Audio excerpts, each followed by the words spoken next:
Hello, my friends. This is Qing Hong here. Welcome to my art studio on a little farm in the Blue Ridge Mountains. And recently, we welcomed 2 new members into our farm family. And they are 2 sheep. These 2 ladies are carrying babies, and we are expecting lambs in the new year. I am so excited. So for this holiday season, I feel very much want to paint a lamb for my holiday cards. So if you want to learn how to paint a lamb, join me on this little tutorial. So here we go. And I have a little light sketch, pencil sketch, that I put in the outline and also some shades for the key features. Notice that I have left the eyes relatively light because I want the paint to create the right shade rather than for the pencil to darken it too much. So here we start with the eyes, and I use a mixture of violet and burnt umber to create these beautiful dark colors, which I have found to be really wonderful for the eyes, for the animals especially. Notice that I actually have 2 brushes in my hand. One has the pigment, the other is a clear brush, meaning it only has clear water on it. So with that, I can actually paint the lightness of the eye and around the eyes. And it's very subtle, and I can go in darker when I'm ready. So when painting the eyes, I am not going all dark and all enclosed everywhere. I want this liveliness, so I am only putting the darkest dark very selectively, and especially when it's at the back of the eye, I like to soften the edges, so it has this liveliness. That's where it comes from, from not having all outlines defined. That is very important. And I do have a tutorial on how to paint lively eyes that's free on YouTube. If you haven't, definitely check it out. It will give you very clear and detailed explanation on why and how to paint the eyes. I take my time to add the darkness. It can be very subtle, so don't rush. Look at your reference photo. Put in the darkness, but also don't overdo it. Have a variation in different tone, different values.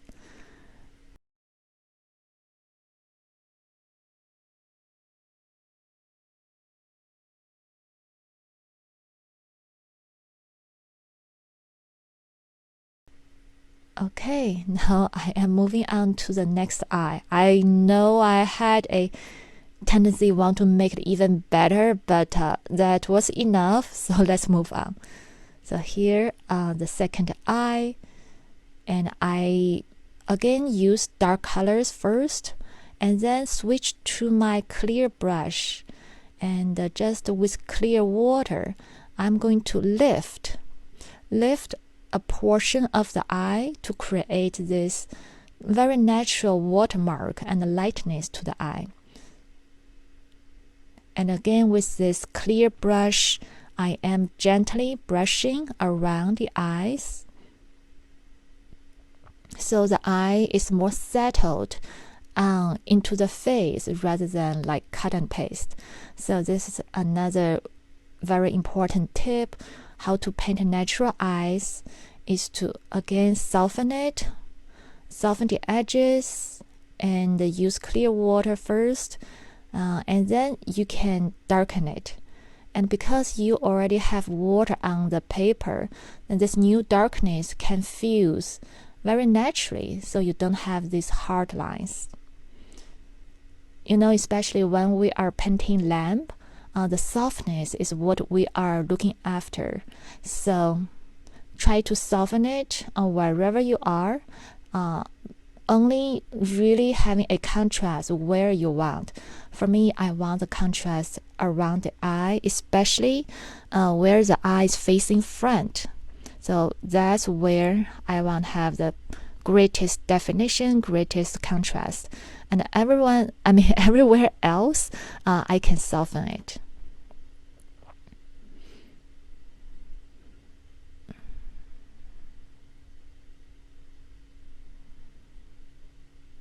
So for the shadow colors, because right now, as you're noticing, I'm basically using clear water to pull out the pigment. So it's again the mixture of violet and also amber, burnt amber.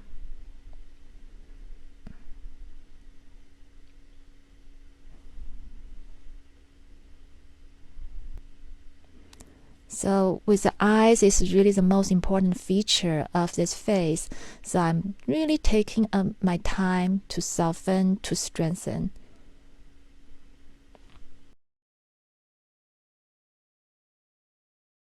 And now we are ready to move on to the nose and the mouth area.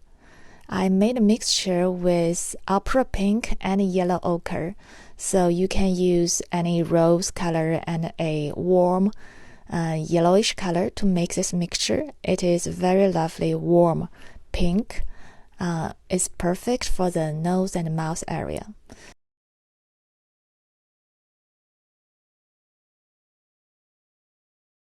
So I lay this color mixture around the nose and mouth area as a whole. So it's not feeling disconnected between each other. It's really the whole area.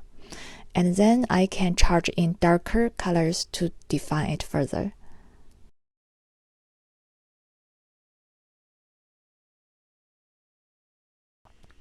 So where I see some shadows, that I drop in some ultramarine blue.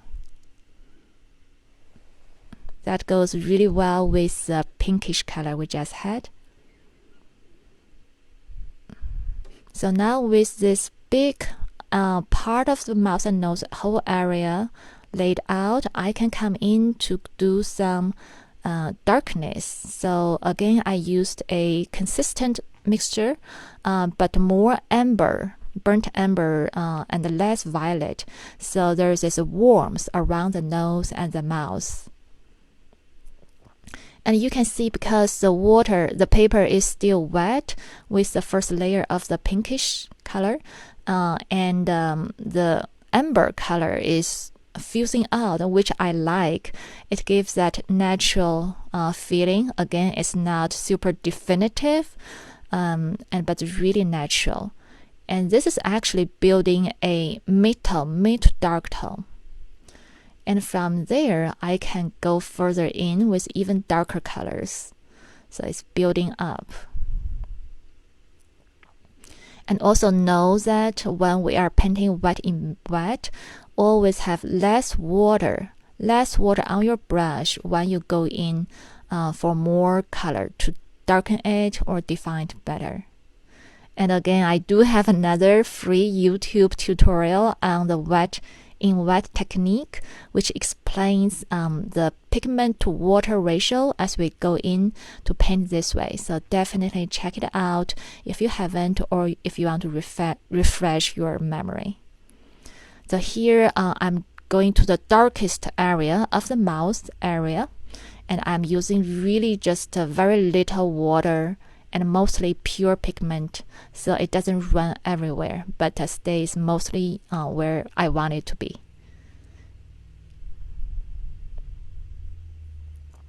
Another tip on the colors around the mouth and around the nose is to make it warm colors, so rather than cold. That goes with the painting portrait as well. These little holes on the face, the nose, the mouth wants to be warm.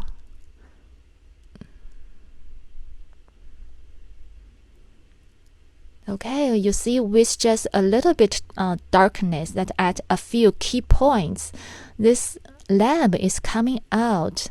So with truly minimal painting, but very efficient painting and a very mindful painting. That I think is a feature or a characteristic of loose painting, but captivating. It's not we paint everything, but we paint the key features as key point, key locations. And we all can make different choices. So I made mine, and you can see, and you can make yours. That's where the creative freedom comes in, and that's the joy of creating, right? Okay, now I am moving on to create more shadows on the face, and you will see on the reference photo, these shadows on the face are kind of gray. And this is actually where, again, you can have your creative freedom. You don't have to paint it gray. And there are so many beautiful gray colors. And here I feel continue to be attracted to paint a violet pinkish shade because it's a lamp and pink is such a adorable color to bring out that adorableness. So I chose to have the base color of my shadows as pinkish violet color, and there I can add on to some yellow ochre to brighten it up, to add some sunshine like on the forehead of the little lamp. And I think that's a really lovely, lively combination of colors.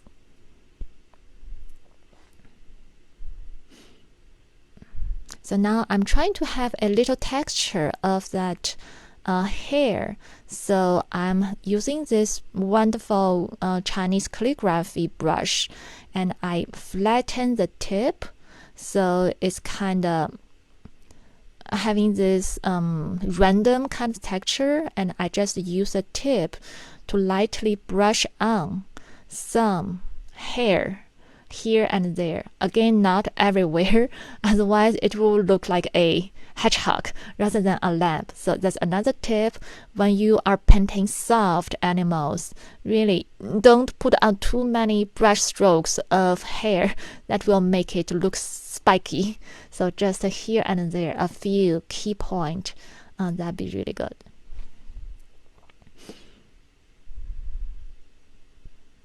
Okay, now moving on to the ear. Again, I'm loving this pinkish shadow colors. So I go in for the ear to lay out these pink colors, and then I can add onto it the colors I want to darken it. So here I added more, a little bit more violet to give it a coolness. So with this cool color, the ear can recede. So the cold colors like the bluish colors that will help your subject recede.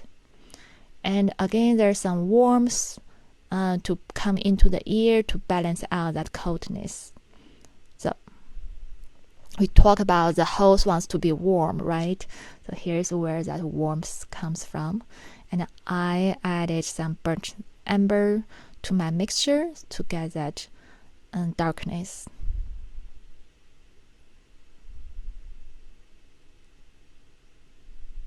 You can see I love to use my finger to smudge the edge. So because my finger has no water, and I won't mess up or leave watermark that's not wanted, and it gives this pretty rough texture just with your finger to smudge it.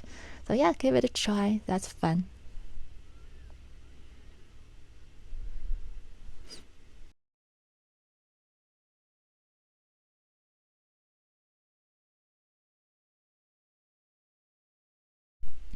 With that pink color on my brush, I brush it in onto the face, the shadow area of the face, so that there's a resonance on the painting. So when I have one new color introduced in one area, I want to drop it in some other places. So we have this harmony, this coherence of colors. That's another wonderful tip for you. When you have different colors, various colors, let them dance around a little bit. Not too much, but just don't feel they're so isolated. Yeah, it's like a party. You're having different friends, and when it's a good party, everybody is trying to mingle together, right? So not one person is left alone. So that's like the color party we are having on the paper right now. So here coming into another ear with a similar approach, a laying out some pinkish color with a little bit of a yellow ochre to warm it up, and then drop in some darker colors to define some of the form.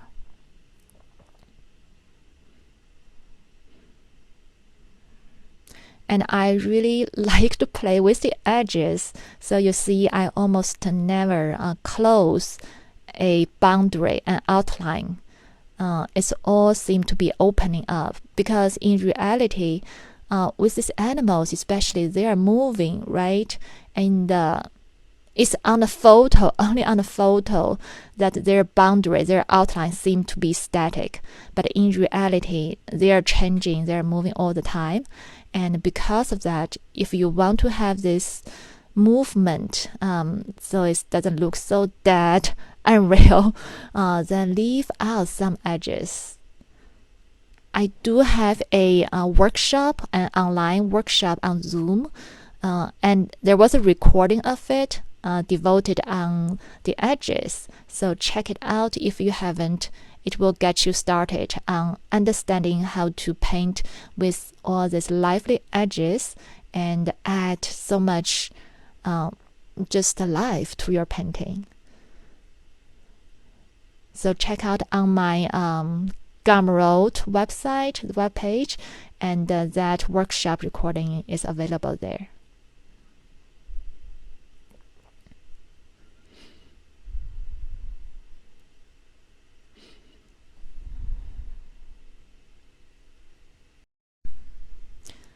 Okay, I'm ready to move on to rest of the face of the lamp and also going down to the main body.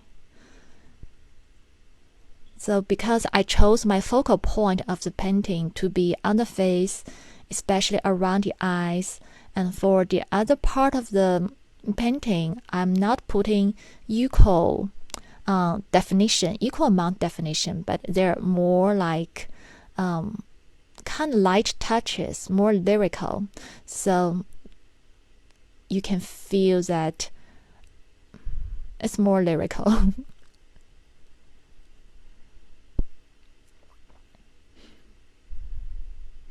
So again, I'm using this pinkish grayish color mixture I created from this opera pink from Daniel Smith and mixed with some yellow ochre. And you can create your own gray color. Like I mentioned earlier, this is about how you feel, how your heart feels about the subject, and colors are direct conveyor, direct vehicle of emotions. So if you don't feel pinkish color, you feel something else, truly honor it, go for it. That's really important, to honor your own feelings. That's why we create art rather than copying a photo, right?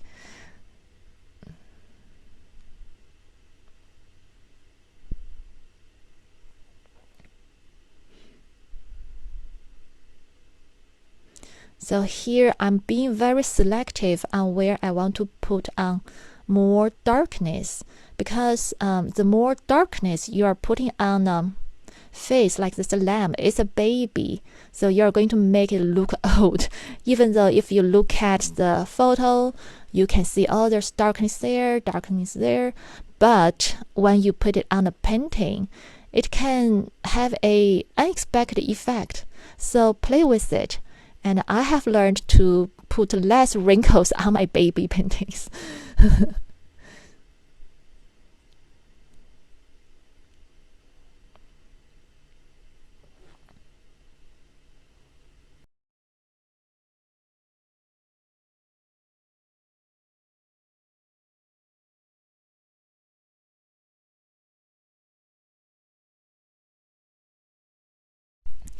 So here I am painting the body of the lamp, and I want the body to recede.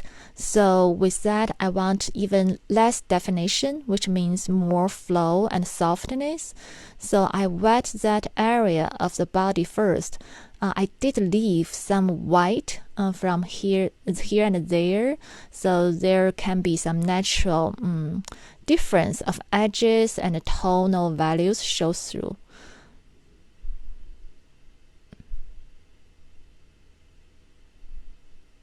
So I'm dancing with my brushes and making this curved brush stroke, because you know the fur of the lamb are curved, right? So to mimic that, I'm just let my brush like curve as well. So again, it's building up the layers. Start with the light color first, and then drop in darker colors. And because that's a pretty big area of gray color, and if it's all gray, it's going to be so boring. So I'm here dropping in some different interesting colors, but also stay consistent with the colors that's already on the paper. So it's more like the violet and then some yellow ochre. I also have this wonderful pigment from Turner's. It's called ginger, so it's a more spiced up version of yellow ochre, and I love to use it, and it gives that beautiful natural sunshine.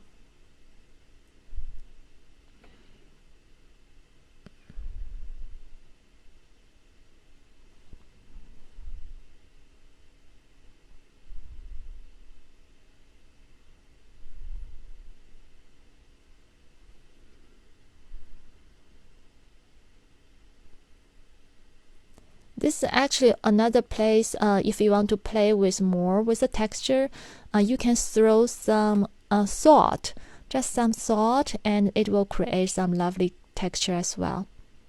And here I actually, I am going to throw just some water on it. So throw water, that's another way to create some chaotic that you want for your texture. And here we go.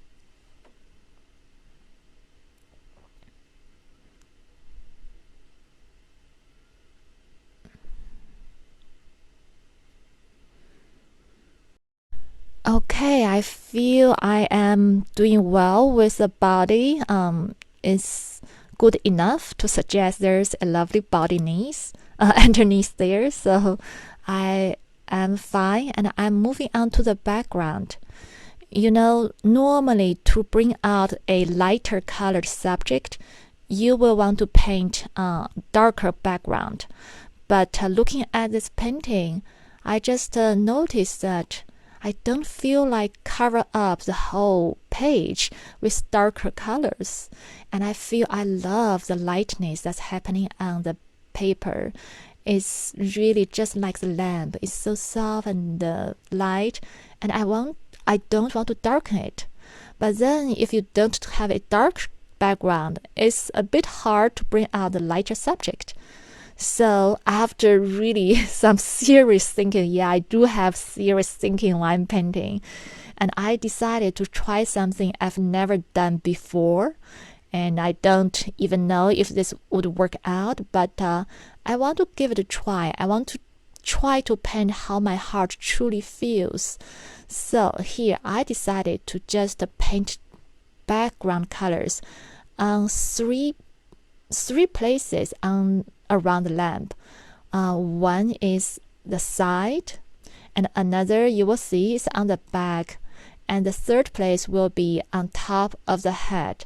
So I want to just paint these three areas, put some color in to bring forward the lamp, and see if that works or not. So here I'm beginning my experiment. I used a mixture of sap grain and mixed with some I think that was let's see, ultramarine blue. This actually I had a mid-tone. So see, this is not the darkest dark if you look at the whole value system of this painting. I want my darkest dark around the eyes, around the mouth and the nose, and I don't want my background to be the darkest dark because that's going to feel too heavy, and that's not how I feel. So I intentionally chose a mid-tone for my background. Yes, so that's the first part of the side, a mid-tone, warmish green color. And then here I wet the portion that's on top of the back of the lamp. And then I want to paint another green, but a colder green. Yes, to have some variation in your greens. It's not the same green. So again, I used sap green, but I mixed more with ultramarine blue. So it's colder and a bit darker.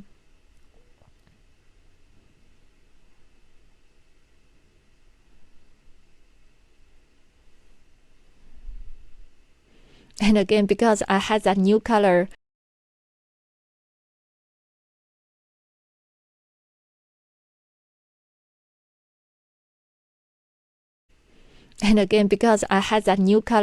introduced, I bring it forward to the other kind of grain. I mean, the other part of the grain on the side.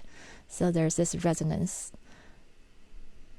And later on, you will see that I'm going to put some of this grain on the lamp's body too, to make that connection between these two portions of grain, but more subtly.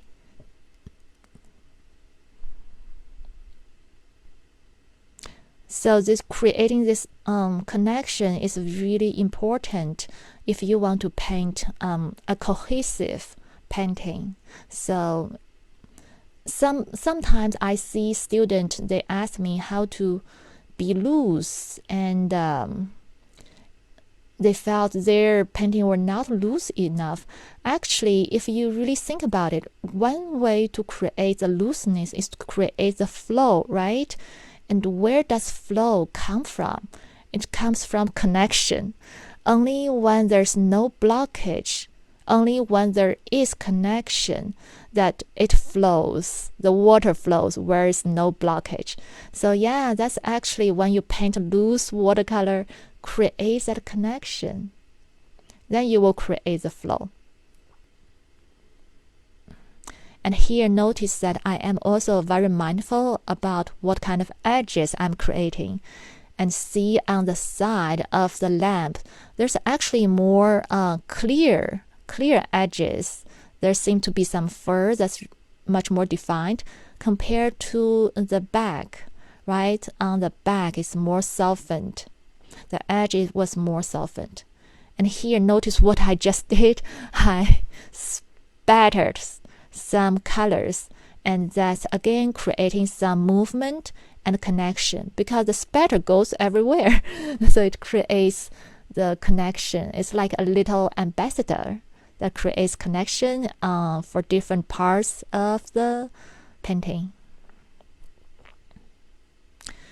Okay, now I'm ready to move on to the most important part of the background, which is on top of the head. And you see, I didn't start there because I want to have some practice on making the background. So I started with the less important part of the painting, and then I'm having more experience, and I can move on to the most important and critical part of the painting. So, like earlier, I actually wet the portion where I want the background color to show. So when the pigment puts on, it's very subtle and soft. Because this is the top of the head, it's really catching the eye. So I'm being more cautious and again taking my time to make sure that the edge I'm creating exactly what I wanted. And sometimes it's not, because it's watercolor, it flows, and that's okay. We'll just embrace it. So here on top of the head, I'm actually creating a variety of edges right here. So some will have more definitive hair looking hairy kind of edge, and some more softened and lost edges. And again, creating different qualities of edges are so important when you paint in the loose and captivating way of watercolor. It really tells a story.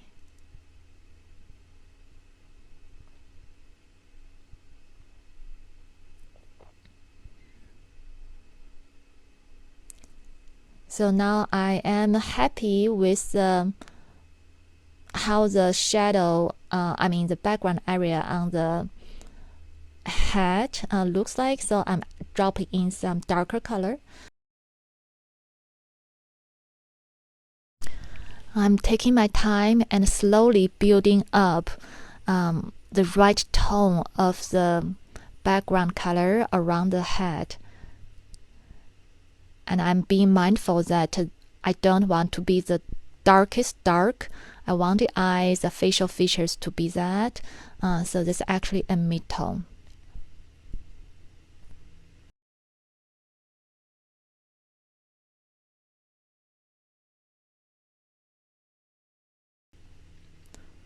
Okay, I'm happy with that background color. It's really light, but it brings out this beautiful, adorable, lovely lamp forward just enough, and I'm really happy about it. So, and still, I wanted to help the lamp come out a little more. So here, what I do is I am putting in some darkness at several key points of the feature. So, like behind the ears,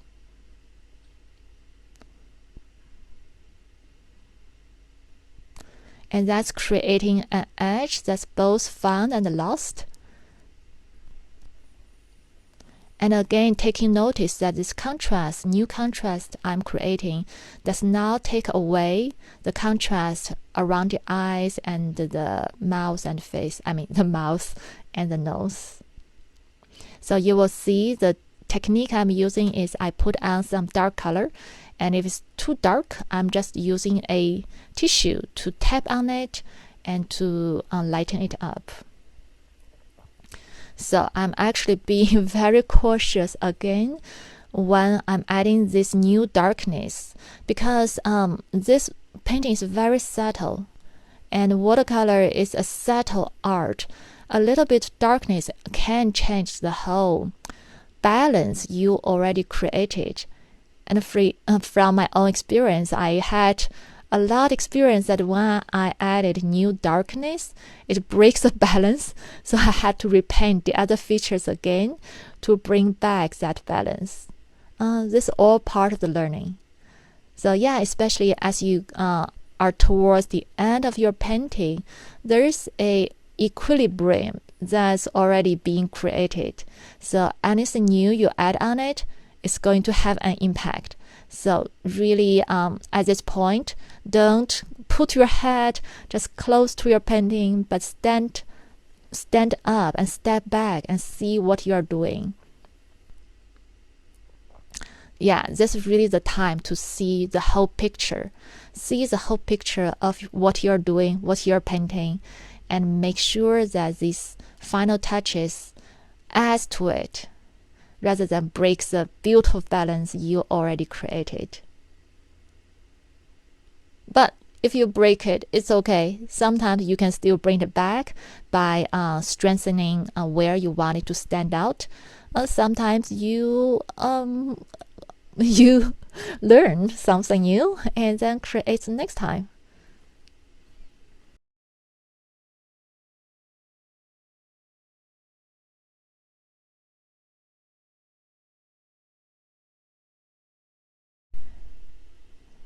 So here I am trying to help the face to come out a little further up to us, because the nose do point out a little further up.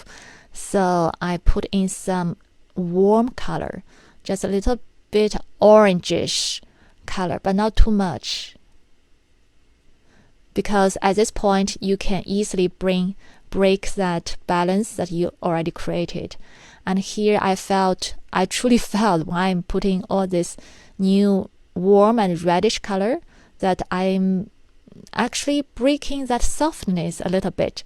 So I use the clean tissue, not too clean at this point, to just tap on it and remove some of the colors.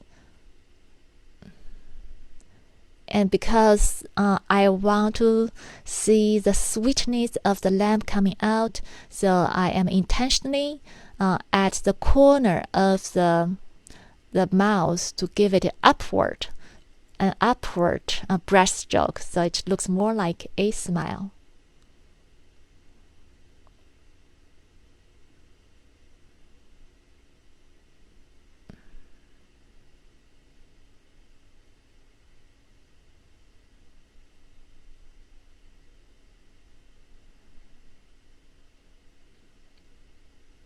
And I just added a little darkness on the corner of the mouth, and I think the lamp really looks like smiling now, and I love it.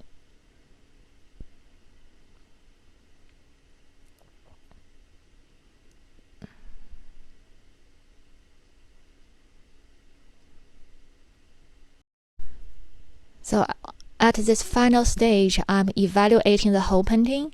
And remember, I talked about the connection of colors. So here, on this, underneath the head, I feel that body really wants to have some subtle green hint to connect the background colors I added. So I wet the area with clear water and just drop some really light green colors. Some around the mouth area, in the shade,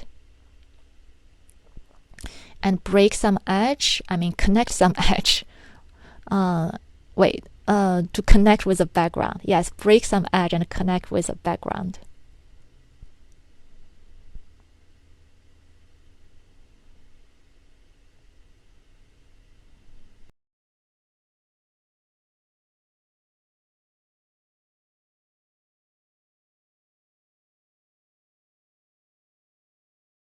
Alright, I feel complete. And here you are, this truly adorable lamp. Oh my gosh, I love this lamp. She is just smiling at me with such innocence and sweetness. And I hope you enjoy seeing this tutorial and get to paint some lamp for yourself. And know that we do have a Facebook group, Starry Dreams Art Group, and I'm always there. I welcome you to post either your questions or your paintings, and I definitely will respond. So thank you so much, and happy painting.